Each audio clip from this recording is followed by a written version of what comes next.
CM योगी अपने पिता के अंतिम संस्कार में भी शामिल नहीं हो पाएंगे। उन्होंने अपनी मां को एक भावनात्मक पत्र लिखा है। इस पत्र में उन्होंने क्या क्या लिखा है आप खुद देखिए।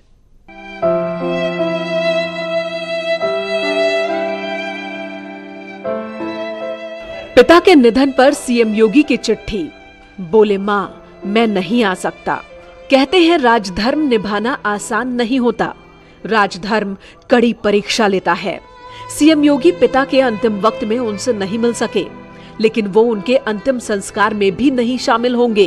सीएम योगी ने पिता के देहांत के बाद अपनी मां को एक बेहद भावुक पत्र लिखा है।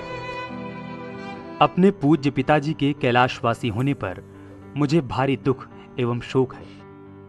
वो मेरे पूर्वाश्रम के जन्मदाता हैं। जीवन में ईमानदारी, कठोर परिश्रम एवं निस्वार्थ भाव से लोक मंगल के लिए समर्पित भाव के साथ कार्य करने का संस्कार बचपन में उन्होंने मुझे दिया। अंतिम क्षणों में उनके दर्शन की हार्दिक इच्छा थी, परंतु वैश्विक महामारी कोरोना वायरस के खिलाफ देश की लड़ाई को उत्तर प्रदेश की 23 करोड़ जनता के हित में आगे बढ़ाने की कर्तव्य बोध के कारण मैं नहीं जा सका। कल 21 अप्रैल को अंतिम संस्कार के कार्यक्रम में लॉकडाउन की सफलता तथा महामारी कोरोना को परास्त करने की रणनीति के कारण भाग नहीं ले रहा हूं। पूजनी मां पूर्व आश्रम से जुड़े सभी सदस्यों से भी अपील है कि वो लॉकडाउन का पालन करते हुए कम से कम लोग अंतिम संस्कार के कार्यक्रम में रहें। पूज्य पिताजी की स्मृतियों को कोटि कोटि नमन करते हुए उन्हें विनम्र श्रद्धांजलि अर्पित कर रहा हूं। लॉकडाउन के बाद दर्शनार्थ आऊंगा। इस पत्र का हर शब्द भावनाओं से भरा हुआ है। मानो हर शब्द में झलक रहा है सीएम योगी के मन में चल रहा जनता के प्रति कर्तव्य का भाव। कोरोना की वजह से पूरे देश में लॉकडाउन है। प्रदेश के मुख्यमंत्री होने के नाते सीएम योगी ये संदेश देना चाहते थे कि किसी भी कीमत पर लॉकडाउन को नहीं तोड़ना है, कोरोना से जंग को कमजोर नहीं करना है। इसलिए उन्होंने मां को लिखा कि वो अपने पिता के अंतिम संस्कार में शामिल नहीं हो पाएंगे। इतना ही नहीं, उन्होंने ये अपील भी की है कि अंतिम संस्कार में कम से कम लोग शामिल हो। सीएम योगी ने लिखा है कि लॉकडाउन के बाद अपनी मां से मिलने आएंगे। दुख की इस घड़ी में हर कदम पर सीएम योगी ने एक सच्चे सन्यासी की तरह कर्तव्य और संयम का परिचय दिया है। Bureau report, news 18। सीएम योगी के पैतृक गांव में उनके पिता का अंतिम संस्कार किया जाएगा। यहां का जायजा लिया हमारे संवाददाता किशोर रावत ने। उत्तर प्रदेश के मुख्यमंत्री योगी आदित्यनाथ के पिता का आज देहांत हो गया है। अब ऐसे में उनके जो पैतृक आवास है पंचूर, जो कि यमकेश्वर में मौजूद है, वहां पर उनके आवास पर तमाम लोग मौजूद है। माहौल थोड़ा यहाँ पे गमगीन है, क्योंकि इंतज़ार कर रहे हैं कि उनके पिता का पार्थिव शरीर दिल्ली से कब उनके पैतृक आवास पहुंचेगा। ये वही घर है जहां पर उत्तर प्रदेश के मुख्यमंत्री योगी आदित्यनाथ पले बढ़े और उन्होंने शुरू की शिक्षा यहीं पर अपने गांव के स्कूल में हासिल करी और यहाँ से वो गोरखपुर गए, जहां पे उन्होंने संन्यास लिया और वहाँ पर वो सांसद रहे। उसके बाद उत्तर प्रदेश के मुख्यमंत्री बने। अभी फ़िलहाल यहाँ पर जो परिवार के सदस्य हैं वो पहुँच रहे हैं और जैसे जैसे जिनको खबर लग गई है वो आ रहे हैं। वजह यही है कि लॉकडाउन है और सभी रास्ते और बंद है, परमिशन लेके उनको यहाँ पहुँचना पड़ रहा है। लेकिन ये ज़रूर है कि पूरे गांव में गमगीन माहौल है। अब ऐसे में ये माना जा रहा है कि जैसे ही उनके पिता का पार्थिव शरीर गांव में पहुंचेगा, उसके बाद ये डिसाइड किया जाएगा, तय किया जाएगा कि उनका अंतिम संस्कार कहाँ करना है। लेकिन फिलहाल ये बड़े ही बेहद दुख की खबर पूरे जैसे गांव में पहुंची, सभी कहीं ना कहीं इस बात को लेकर गमगीन है।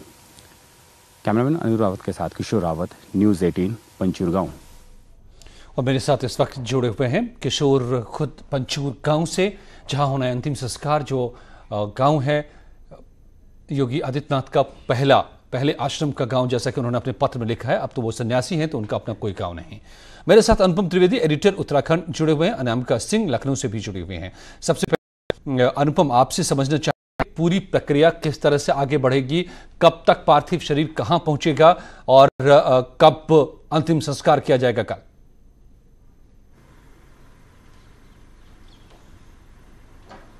देखिए अजय, मेरे पास जो जानकारी है उसके अनुसार परिवार के काफ़ी सदस्य, उनके 2 पुत्र स्वर्गीय आनंद सिंह बिष्ट जी के उनके साथी थे एम्स में, दिल्ली में जब इलाज चल रहा था, और वो सब लोग, अब पूरा परिवार वापस आ रहा है। और उन्होंने अभी ये तय नहीं किया फाइनली कि कहाँ संस्कार किया जाए, अंतिम संस्कार, लेकिन जो ज़्यादातर राय बन रही है वो यही है कि भाई गांव के आसपास जहाँ पर होते आए हैं वहीं पे किया जाए। और क्योंकि इस वक्त लॉकडाउन का भी पीरियड है और ये भी माना जा रहा है कि ज़्यादा भीड़ ना इकट्ठी हो, तो सोशल डिस्टेंसिंग है उसका भी पालन किया जाए, इसको भी लेके एक चर्चा हुई है। और शायद ऐसा संभवतः ऐसा हो सकता है कि वो गांव में ही अंतिम संस्कार हो।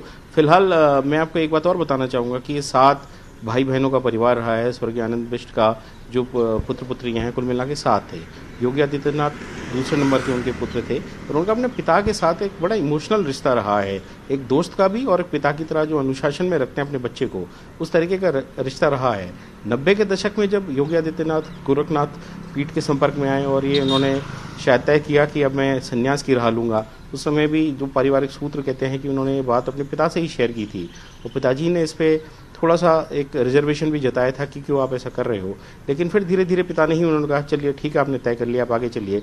इस तरीके से पिताजी लगातार उनके साथ हर कदम में साथ रहे हैं। और जैसे योगी जी ने आज लिखा भी है कि मेरे पिताजी एक संबल की तरह मेरे पीछे थे और हमेशा सहयोग देते थे, उनसे बहुत कुछ सीखा है। तो वो एक तरीके का एक रिश्ता था कि जो आज टूट गया है संभवतः, और इसको लेकर बड़ा गमज़दा माहौल पूरे परिवार में हो जाए। बिल्कुल, आप बने रहिए, मैं आपसे कुछ और पहलुओं को समझूंगा।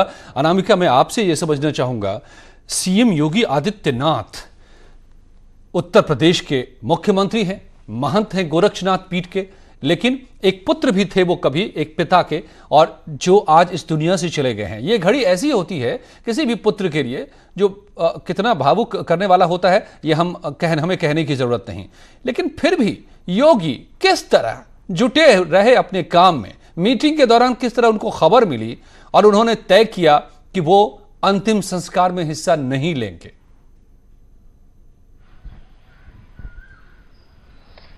देखिए अजय, मुख्यमंत्री योगी आदित्यनाथ बेशक योगी हैं, उनके पास अलग अलग जिम्मेदारियां हैं, पूरे प्रदेश के मुखिया हैं अब वो, लेकिन जन्मदाता जो हैं उनके, अब वो उनको कैसे भूल सकते हैं, सबसे बड़ी बात तो ये। और शायद यही वजह रही कि मुख्यमंत्री योगी आदित्यनाथ प्रदेश के मुख्यमंत्री रहे, लेकिन जो उनका परिवार है वो बहुत ही बेहद सादगी भरा जीवन जीता रहा। आप कभी भी देखेंगे उनके परिवार के लोगों को, उनके बहन को, उनके बहनोई को या उनके बाकी भाई बहनों को, तो आपको कहीं से भी यह एहसास नहीं होगा कि इस परिवार का कोई सदस्य प्रदेश के मुख्यमंत्री हैं और इतने बड़े महत्वपूर्ण पद पर हैं। एक रही बात ये, दूसरी बड़ी बात ये कि जहां पर बात रही पिता से आत्मीयता की, तो उनके अपने पिता को जब वो बीमार थे, एम्स में उनको एडमिट करवाया गया था, उस बीच मुख्यमंत्री योगी आदित्यनाथ अपने कामकाज के लिए दिल्ली गए हुए थे और वहां जाकर उन्होंने पिता का अपने हालचाल भी जाना था। यानी कि भले ही वो योगी हैं, लेकिन पिता के साथ आत्मीयता तो है और आत्मीयता के साथ साथ उनकी सेहत की फिक्र भी थी। इसीलिए मुख्यमंत्री योगी आदित्यनाथ जब दिल्ली गए तो उन्होंने उनका हालचाल पूछा था। आज कल जैसे ही ये खबर सामने आई कि उनके पिता की जो हालत है बेहद नाजुक हो रही है, डॉक्टर्स की ओर से, एम्स की ओर से ये जानकारी दी गई कि अब उनकी हालत बेहद खराब हो रही है, उन्हें वेंटिलेटर पर रखा जा रहा है। अब वैसे वैसे सरगर्मियां बढ़ने लगी, चिंता भी होने लगी। इस बीच प्रधानमंत्री मोदी का फोन भी आया मुख्यमंत्री योगी आदित्यनाथ के पास। फोन पर उन्होंने हालचाल जाना, अमित शाह एम्स भी गए हुए थे उनसे मिलने के लिए, हालचाल जानने के लिए, लेकिन सुबह तक उनकी हालत बहुत ज्यादा खराब हो चुकी थी और 10:40 का वो समय था जब उन्होंने अंतिम सांस ली। उस वक्त भी मुख्यमंत्री योगी आदित्यनाथ अपने आवास पर जो टीम 11 की बैठक होती है, उनकी हर रोज बैठक होती है, समीक्षा बैठक कोरोना को लेकर के, वो उसमें शामिल थे और तमाम जो चीफ सेक्रेटरी से लेकर डीजीपी से लेकर अपर मुख्य सचिव और तमाम आला अधिकारी उनके साथ बैठे हुए थे। इस बीच में ही उनको जानकारी दी गई कि कल से जो हालत खराब थी, अब उनके पिता जो है वो देवलोकवासी हो गए हैं, निधन हो गया है उनका। तो अधिकारी बताते हैं जो वहां मौजूद थे, वो ये कह रहे थे कि कुछ सेकंड्स तक तो उनके चेहरे पर भाव बिल्कुल बदले हुए थे, लेकिन उसके बाद उन्होंने उस मीटिंग में जरा भी गैप नहीं दिया। एक बार को भी ये नहीं लगा कि उस मीटिंग से वो उठ के जाना चाहते हैं या जा रहे हैं या वो उस मीटिंग को स्थगित करना चाहते हो, ऐसा कहीं से भी उनके भाव से नहीं लगा। 10 सेकंड्स के लिए उनके चेहरे के भाव बदले, इसके बाद वो फिर से लगातार बैठकें करने लगे। जो रिपोर्ट्स रोज सुबह मांगते हैं वो जिलों की, वो इसमें फिर से लग गए। आधे घंटे के बाद जैसी बैठक खत्म हुई, उसके बाद से ये चर्चाएं भी शुरू हो गई बाहर कि निधन के बाद जैसे लोगों के ट्वीट फेसबुक पे, सोशल मीडिया पे लोगों को शोक संवेदना व्यक्त करने के फोन कॉल्स और मैसेजेस आने लगे मुख्यमंत्री योगी आदित्यनाथ के पास, वैसे ही ये भी जानने के लिए लोग परेशान होने लगे कि मुख्यमंत्री योगी आदित्यनाथ का कार्यक्रम क्या होगा उत्तराखंड के लिए, मुख्यमंत्री कितने बजे निकलेंगे, जाएंगे या नहीं जाएंगे, और सबसे महत्वपूर्ण बात यह कि जो हालात चल रहे हैं कोरोना को लेकर के, इस पर मुख्यमंत्री लगातार अपडेट ले रहे हैं, तो उनका कार्यक्रम क्या होगा।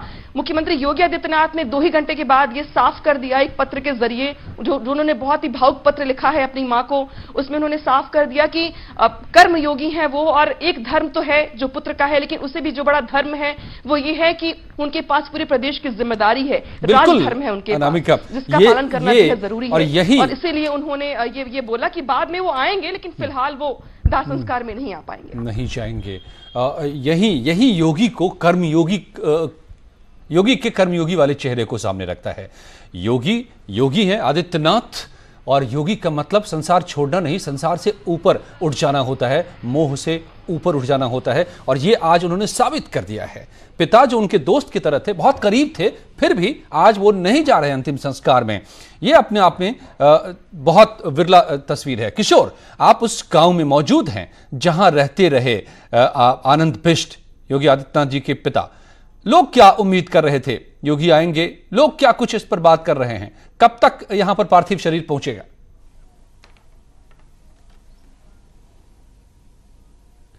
देखिए, पार्थिव शरीर की बात करें तो अभी जो खबर मिली है उसमें ये कहा जा रहा है कि लगभग 1.5 घंटे में उनका पार्थिव शरीर उनके पैतृक जो गांव है आवास में वहां पहुंच जाएगा। ठीक, मैं पहले वो आवास दिखाना चाहता हूं जहां पर वो योगी आदित्यनाथ रहा करते थे, उनके पिता। सामने वो आवास है उनका और वहां रहा करते थे। अभी राज्य मंत्री धन सिंह रावत यहां पर पहुंचे हैं, लोग धीरे धीरे करके पहुंच रहे हैं। हालांकि लॉकडाउन है, उसकी वजह से ज्यादा परमिशन नहीं मिली है, लेकिन कम ही यहां पे लोग पहुंच रहे हैं। तो ये पूरा जो इलाका है और यहाँ पे जो तमाम लोग हैं, उनका साफ ही कहना था कि उनके पिता का जीवन सादा जीवन था, सामान्य जीवन था, लेकिन जो सोच थी वो बड़ी थी।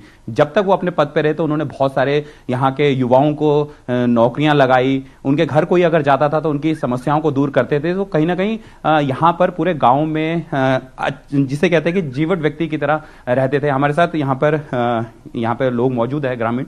मैं इनसे जानना चाहूंगा, उनके पिता का देहांत हो गया क्योंकि आपने तो उनको देखा है, किस तरीके का उनका जीवन था? बहुत अच्छे, हमारे क्षेत्र के बहुत अच्छे आदमी थे, बहुत अच्छे। उन्होंने सबका भला किया, जो उनके पास गया है सबका उन्होंने भला किया है। कोई भी चला, कोई भी किस्म का, आर्थिक रूप से, सामाजिक रूप से, रोजगार के लिए हर किसी का उन्होंने भला किया है। अच्छा, आप बता रहे थे कि वो खेती बाड़ी भी करते थे। रिटायरमेंट के बाद उन्होंने अपनी खेती बाड़ी संभाली। हम जैसे राय देता था कि आप यहाँ से देहरादून, उन्होंने कहा क्यों जाए, यहाँ तो स्वर्ग में मैं वसा हुआ हूँ, इससे बढ़िया जगह कहाँ हो सकती है, इससे बढ़िया जगह कहीं। लोग यहाँ कहते हैं पहाड़ों में स्वर्ग है, यहाँ स्वर्ग है, पानी हो, हर चीज़ यहाँ सुख है, वो है। लेकिन 2 चीज़ों की यहाँ सबसे कठिनाई ये परेशानी, एक शिक्षा की उसमें और एक रोजगार के उसमें। अच्छा, उनके लिए उन्होंने बहुत की। मैं आपसे जानना चाहूँगा कि आपने बताया कि गांव में कोई समस्या होती थी, उनके पिता जाते थे और लोग उनके पास आते थे, उनके पास समस्या लेने जाते थे, या कुछ अगर किसी व्यक्ति को कोई ज़रूरत होती थी, किस तरीके का स्वभाव था? उनका स्वभाव बड़ा अच्छा था। मतलब मेरी एज भी 59 के करीब है, तो मैं तो बचपन उनको पहले से ही जानता था। हमारा एक घर है, मतलब आसपास घर थे, वैसे गांव आसपास ही है, तो उनको हम पहले से ही जानते चाचा जी को। जो उनके घर गया कभी कोई खाली हाथ नहीं लौटा। किसी की कोई समस्या हो, परेशानी हो, आर्थिक हो या कोई और हो, उन्होंने इसका निदान किया। किसी को हताश नहीं किया, मतलब जो घर में गया वो हताश नहीं हुआ, निराश नहीं हुआ, उसको कुछ ना कुछ फायदा ही मिला। जो बेरोजगार थे गाँव के आसपास के क्षेत्र के, उनको रोजगार दिया उन्होंने। आज वो लोग भी रिटायर हो गए जिनको रोजगार दिया। मतलब समाज में उन्होंने अच्छा कार्य किया। तो आज कहीं ना कहीं जो उनके पिता के कर्म थे वो ही एक तरह से उनके योगी आदित्यनाथ उसी तरीके से राह पे चल रहे हैं, उसी तरीके से राज्य की सेवा कर रहे हैं। तमाम जो लोग आ रहे हैं गरीबों की सेवा कर रहे हैं। उनके पिता भी जब तक गांव में रहे उन्होंने लोगों की यहाँ सेवा करी, जो भी यहाँ पर आता था। सबसे बड़ी बात यह है कि वो रेंजर के पद पे थे, उन्होंने फॉरेस्ट में बहुत सारे युवाओं को लगाया। बहुत सारे ऐसे युवा है जो यहाँ पर बेरोजगार थे, तो उनको उन्होंने बताया कि कहाँ जॉब करनी है और उन्होंने मदद भी करी। तो एक बहुत अच्छा पहलू है और जीवट व्यक्ति थे वो। बिल्कुल। और जैसा कि मुख्यमंत्री उत्तराखंड के त्रिवेंद्र सिंह रावत बता रहे थे कि शिक्षा को लेकर के बहुत काम किया। स्कूल इस इलाके में, दूर दराज के इलाके में जहां इस वक्त आप किशोर मौजूद हैं, वहां पर शुरू की, खास करके लड़कियों के लिए बड़ा इसमें वो काम आ रहा है। यहाँ की छात्राएं पढ़ पा रही हैं। बने रहिए आप सब हमारे साथ। एक रिपोर्ट और देख लेते हैं और फिर बातचीत को आगे बढ़ाएंगे, समझेंगे इस शख्सियत को। सीएम योगी के पिता के निधन पर कई बड़ी हस्तियों ने शोक जताया है। ये भी रिपोर्ट। सीएम योगी के पिता के निधन से प्रदेश में शोक की लहर है। आनंद सिंह बिष्ट बेहद सुलझे हुए और सादगी पसंद थे। कई बड़ी हस्तियों ने उन्हें श्रद्धांजलि दी। डिप्टी सीएम केशव प्रसाद मौर्य ने सीएम योगी के पिता के देहांत पर दुख जताया। आज उत्तर प्रदेश के लोकप्रिय मुख्यमंत्री योगी आदित्यनाथ जी के पिता आनंद सिंह बिष्ट जी के 10:44 पर दुखद निधन का समाचार प्राप्त हुआ है। मैं भगवान से प्रार्थना करता हूं कि हमारे मुख्यमंत्री योगी आदित्यनाथ जी और उनके परिजनों को इस दुख को सहने की सामर्थ्य प्रदान करें। मुख्यमंत्री जी के पिताजी के निधन से मैं ही नहीं, प्रदेश की 23 करोड़ जनता और देशवासी भी दुखी। पूरे सरकार की ओर से हम इस दुख की घड़ी में अपनी संवेदना व्यक्त करते हैं। ईश्वर से प्रार्थना करते हैं कि मृत आत्मा को अपने चरणों में स्थान दे। आज की घटना निश्चित तौर से सबको दुखी करने वाली है, क्योंकि योगी जी को जानने वाले, मानने वाले और चाहने वाले उत्तर प्रदेश और देश में ही नहीं, दुनिया के अलग अलग देशों में भी हैं। वह सभी दुखी। मैं आज के दिन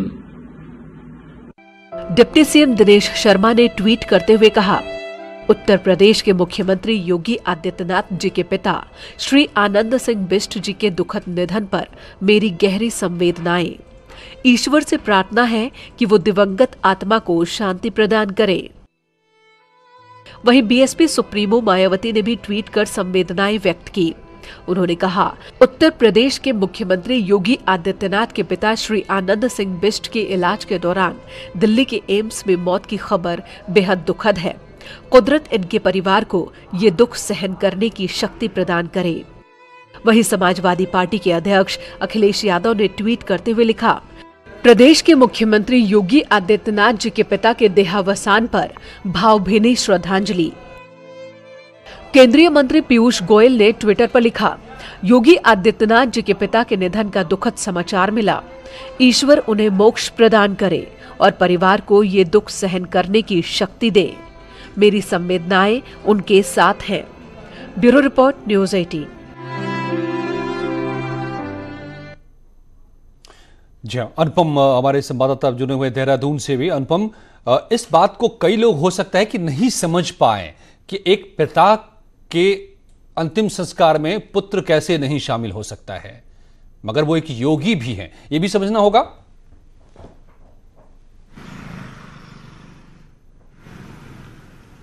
बिल्कुल अजय, देखिए कि जैसे योगी आदित्यनाथ की एक छवि है कि वो काम के प्रति बहुत लगन के साथ करते हैं, और आज उन्होंने ऐसे समय में, जबकि उत्तर प्रदेश को बहुत क्रूशल समय है, 30 करोड़ जनता है वहाँ की, बहुत बड़ा अपने अपने प्रदेश है, ऐसे समय में उन्होंने अपने काम को प्रेफर करा, अपने कर्म को प्रेफर करा। और ये एक इस चीज़ को लोग बहुत अप्रिशिएट भी कर रहे हैं। इधर उत्तराखंड में भी लोग कह रहे हैं कि बड़ा मुश्किल होता है किसी के अंतिम समय पे ये फैसला लेने को, अपने पिता के इस तरीके के अंतिम संस्कार में जाएं या नहीं। उन्होंने एक मिसाल कायम की है। मैं एक चीज़ और बताऊं, देखिए 2017 में जब योगी आदित्यनाथ उत्तर प्रदेश के मुख्यमंत्री बने तो उसके बाद से मीडिया का भी फोकस उधर उनके परिवार की तरफ गया, बाकी लोगों ने भी देखा। लेकिन जो इनके पिता थे स्वर्गीय आनंद सिंह बिष्ट, वो अभी से कोई एक्टिव नहीं थे क्षेत्र में। वो पिछले 30 सालों से, यानी कि 3 दशक से, अपने रिटायरमेंट के बाद से लगातार समाज सेवा में थे, लोगों से बड़ा घुल मिल के रहते थे। हर छोटी बड़ी समस्याएं जिसकी जो हो सकती हैं वो रिजॉल्व करते थे। इसलिए जो उस एरिया में उनकी एक छवि जो है वो हीरो के मानिंद है।